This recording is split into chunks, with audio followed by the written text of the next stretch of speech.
Social media team తోటి social media warriors తోటి ముఖ్యమంత్రి గారు నిన్న మీరంతా కూడా భేటీ అయ్యారు. సో ఏం మాట్లాడారు, ప్రధానంగా సోషల్ మీడియా ఎట్లా వర్క్ చేయబోతుంది ఈ నెల రోజుల పాటు?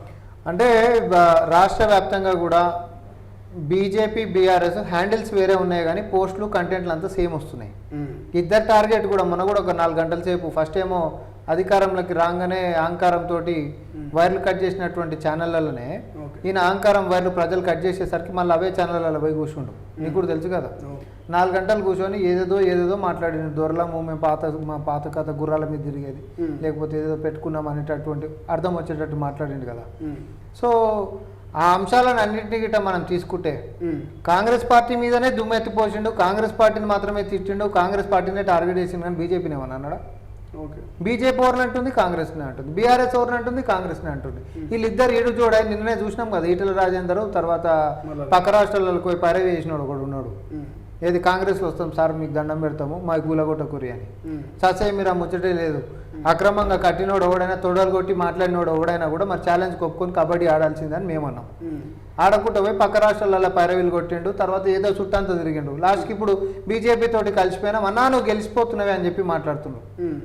సో వీళ్ళ హైడ్రామా వీళ్ళ యొక్క అవినీతి రాజకీయ అక్రమ సంబంధం ఏదైతే ఉందో అది బయటపడ్డది కదా. ఎందుకు అనేటటువంటి లాజికల్గా కూడా మేము ఫిట్ చేయకపోతే మళ్ళీ జనాలు విశ్వసించారు. కేసీఆర్ అండ్ కో అనేటటువంటి వాళ్ళ మీద చట్టబద్ధమైనటువంటి చర్యలకి అన్నీ రెడీ అయిపోయినప్పుడు వీళ్ళని కాపాడాలంటే ఒకరు ఉండాలి కదా, ఈ అవినీతి పరులను కాపాడాలంటే ఒకరు ఉండాలి కదా. కాంగ్రెస్ ఏమో బీఆర్ఎస్ని అటాక్ చేస్తుంది, రేపో మాపో లోపల పంపించేటట్టుంది. మరి నేను బయటనే ఉండాలని నన్ను కాపాడేటోడు ఒకడు ఉండాలంటే ఎవరు ఒకటే ఉంది, బీజేపీ ఉంది. అందుకనే కొడుకుని ఢిల్లీకి పంపించిండు. పంపించేసి అయ్యా నేను మీకు లోక్సభలో మొత్తం మద్దతు చేస్తా అని చెప్పి క్యాండిడేట్ల కాడ కాంప్రమైజ్ అయ్యిండు, వీక్ క్యాండిడేట్లను పెట్టిండు. తర్వాత బీజేపీ తోటి రేపొద్దున ఎన్నికలు అయిపోయిన తర్వాత కలవబోతున్నారు, కలిసిపోబోతున్నారు వాళ్ళు 100%. ఒకటే లెక్క 14 పక్క అంటున్నారు, సాధ్యమవుతుందా? మేము ప్రజలను నమ్ముకున్నాం, ఇది ప్రజాపాలన. ఈ ఏమంటారు పొద్దున్న లేస్తే అర్థం పర్థం లేకుండా మాట్లాడేటటువంటి వాళ్ళు, ప్రజలకి పనికిరానటువంటి అంశాలు లేవనెత్తేటటువంటి వాళ్ళ గురించి కాదు. కులమని మతమని లేకపోతే రిజర్వేషన్లని లేకపోతే ఇంకోటని 10 సంవత్సరాలు మీకు అధికారం ఇస్తే మార్పు తెస్తామని వచ్చినటువంటి నువ్వు మళ్ళా ఇచ్చినటువంటి మాటలు మరచగొట్టేటటువంటి రాజకీయాలు చేస్తున్నావు. మిమ్మల్ని ప్రజలు క్షమించేటటువంటి అదే లేదు. నిన్న మా ముఖ్యమంత్రి గారు చాలా స్పష్టంగా చెప్పారు, సెమీఫైనల్ బంగ్లాదేశ్ తోటి ఆడినాం, గెలిచినాం బీఆర్ఎస్ తోటి. ఫైనల్ మ్యాచ్ పాకిస్తాన్ తోటి ఆడబోతున్నాం, అంటే బీజేపీ తోటి కొట్లాడబోతున్నాం. ఈ దేశ సార్వభౌమత్వాన్ని కాపాడాలన్నా, రాజ్యాంగాన్ని మళ్ళీ కాపాడాలన్నా, రిజర్వేషన్లని బతికించుకోవాలన్నా, లేకపోతే ప్రతి పేదవాడికి కూడా ధరలని నియంత్రించేటటువంటి వ్యవస్థ, విద్యా వైద్యం కానీ ఉపాధి ఉద్యోగాలు కానీ ఏదైతే రాజ్యాంగబద్ధంగా నడవాల్సినటువంటి విధి విధానాలు ఉన్నాయో అవన్నింటినీ కాపాడుకోవాలి అని అంటే బీజేపీని ఓడగొట్టాలి. మన పిల్లల భవిష్యత్తు బాగుండాలి, మాదక ద్రవ్యాలకు అలవాటు కావద్దు, మాదక ద్రవ్యాల మీద నియంత్రణ ఉండాలి. అసలు కొన్ని టన్నుల కొద్దీ దొరుకుతుంటే ఇప్పటివరకు జైలుకు పోయినాడు ఒకటి లేడబ్బా, ఎవరి పొట్టలకు పోతుంది ఇది కూడా అడుగుతుండా. రేపు పొద్దున మల్లగిట్ట అధికారంలోకి ఇస్తే ఈ 5 ఏళ్లలోనే కొంచెం వయసులో పెద్దగా అవుతున్న పిల్లలు మన కళ్ళ ముంగడ ఖరాబ్ అయ్యి అమ్మాయిలను కొట్టేటటువంటి పరిస్థితికి వస్తారు మళ్ళీ బీజేపీ గిట్ట గెలిస్తే.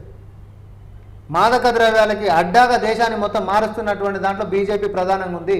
ఎందుకు చేస్తారు ఇది అని అంటే వాడు చదువుకొని ఫోకస్ అయిపోతే వాడి కెరీర్ గురించి మాట్లాడతాడు. అదే వీటిల్లో అలవాటు చేసేసి రొంపలో పడేసేసినాం అనుకో అమ్మాయిని కొట్టుకుంటూ ఇంట్లోనే ఉంటాడు. ఇది బీజేపీ యొక్క ఎత్తుగడ. ఎంతసేపు రిజర్వేషన్లు ముస్లింలు అని చెప్పి మాట్లాడుతారు. కర్ణాటకలో గదే చేసిరు, ఉన్న 4% కూడా తీసేసి వేరే వాళ్ళకి ఇస్తాము అని అంటే వాళ్ళు కొట్లాడిరు. అట్లాంటిది మాకు వద్దని చెప్పి మ్యాండేట్ ఇస్తే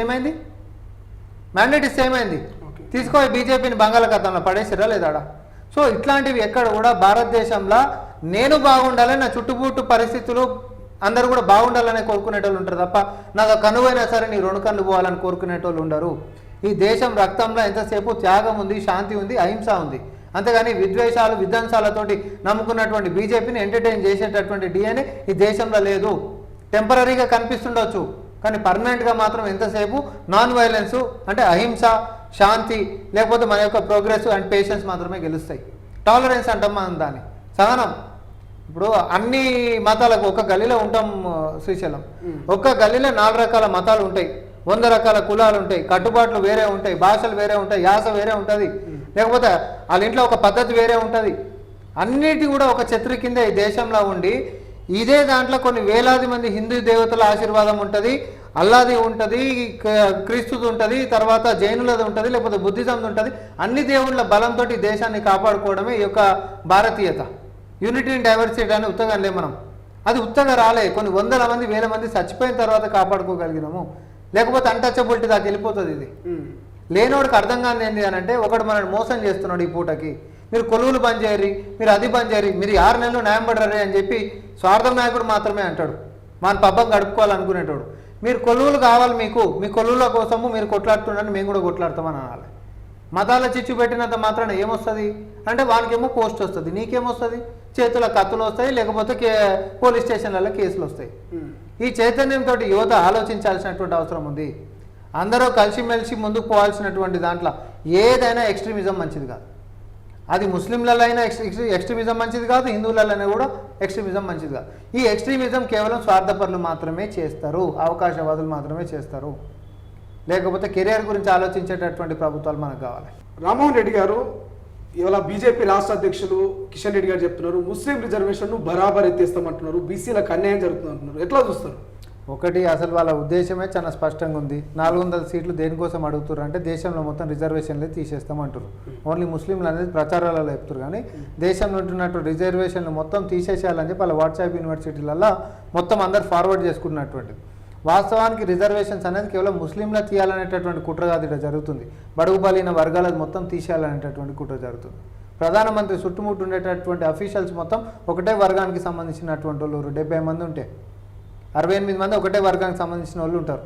నిజంగా ప్రధానమంత్రి పుట్టింది బీసీ కుటుంబంలో అంటే అది కూడా కదా, ముఖ్యమంత్రి అయిన తర్వాత బీసీ లెక్క వేసుకుంటూ కార్డు. టోటల్గానే రిజర్వేషన్ తీసేసి ఇటు అన్యాయం అయిపోయేటటువంటిది అత్యధికంగా ఉంటున్నటువంటిది హిందువులే కదా. బీసీలైనా, ఎస్సీలైనా, ఎస్టీలైనా వీళ్ళంతా హిందువులే కదా. టోటల్ రిజర్వేషన్స్ తీయాలనేటటువంటి కుట్రని కాంగ్రెస్ పార్టీ ఎట్టి పరిస్థితుల్లో ముందుకు పోనీయదు. ప్రజలు దీన్ని ఎట్టి పరిస్థితుల్లో స్వాగతించారు. బీజేపీకి గట్టి గుణపాఠం